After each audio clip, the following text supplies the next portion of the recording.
talk more about what is up for grabs and how things could change in Memphis. We've got City Beat reporter from the Daily Memphian, Sam Hardiman, joining us on the Action News 5 digital desk. Sam, how are you? Good morning. So I can see my lighting isn't great, but other than that, everything's jolly, just a little damp. Yeah, you got a lot of leather-bound books, though. The lighting is great enough to see those behind you. So we're expecting a very learned Sam Hardiman this morning on Election Day. So, Sam, let's jump right in, okay? I'm hearing the four names that we've talked about before, Van Turner, Paul Young, Willie Harrington, and Sheriff Floyd Bonner.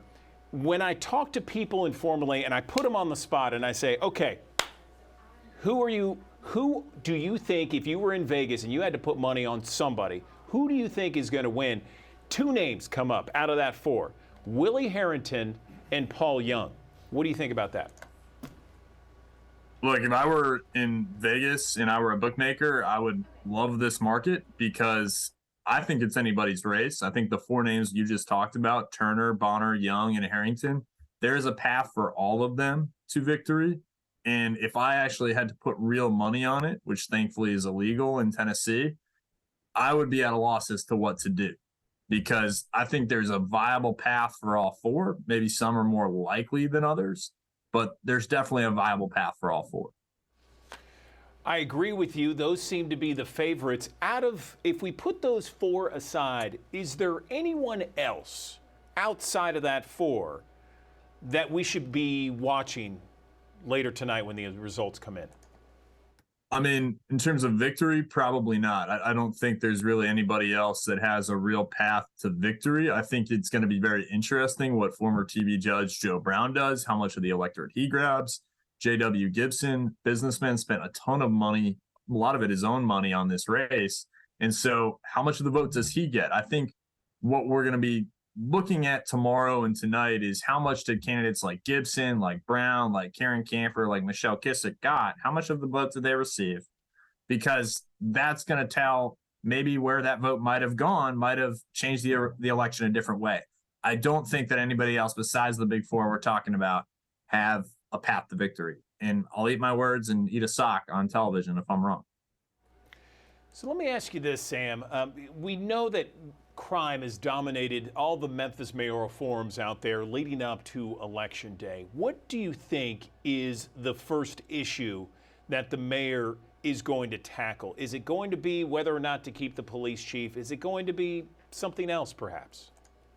Yeah, I think keeping the police chief is obviously the easy one in terms of the calendar, right? Like the police chief is a mayoral appointee. When the mayor takes office on January 1st, they're going to have a whole slate of appointees, right? And so they would have plenty of time between now and January 1, which is roughly 3 months away. You know, you got 11, 12 weeks to deal with it, though there's a holiday season in there, to make a decision on C.J. Davis. I don't have any intelligence from the top four candidates, you know, and I don't think they're thinking that super far ahead right now about this. But I think that police chief is obviously one. Naming your cabinet is the other one that they're going to do. I think, well, from any candidate, we may see a 100-day plan and what's going to happen. I think the easy things are staffing.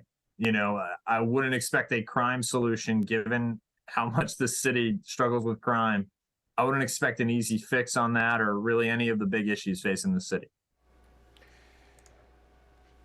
It's raining today, as you know. And that tends to lower the voter turnout. A lower voter turnout, in your best guess, who does that help? Yeah, that's a really good question, Andrew. I think like what we've seen in terms of the precincts on early voting, because keep in mind a considerable amount of votes, I think 57,000 votes were cast before today. So a lot of this cake is already baked. I think that's going to be really, you know, a lot of those precincts that where we see the high turnout is East Memphis. East Memphis, because a lot of the private schools, independent schools are on fall break this week. A lot of those folks, if they're away, they've probably already voted. And they're 25, 35% turnout in some of those precincts, which would be on par. And so really, I think that may help, you know, Floyd Bonner, Paul Young, who are really, I think, competing for that East Memphis vote. I think that's, you know, the Poplar Corridor precincts are really where they're fighting.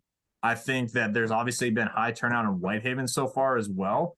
And that's really where the Turner campaign and the Harrington campaign see each other kind of bumping heads, as well as, Bonner and Young will tell you they're competing there, and Harrington and Turner will tell you they're competing in the public order. That's totally true.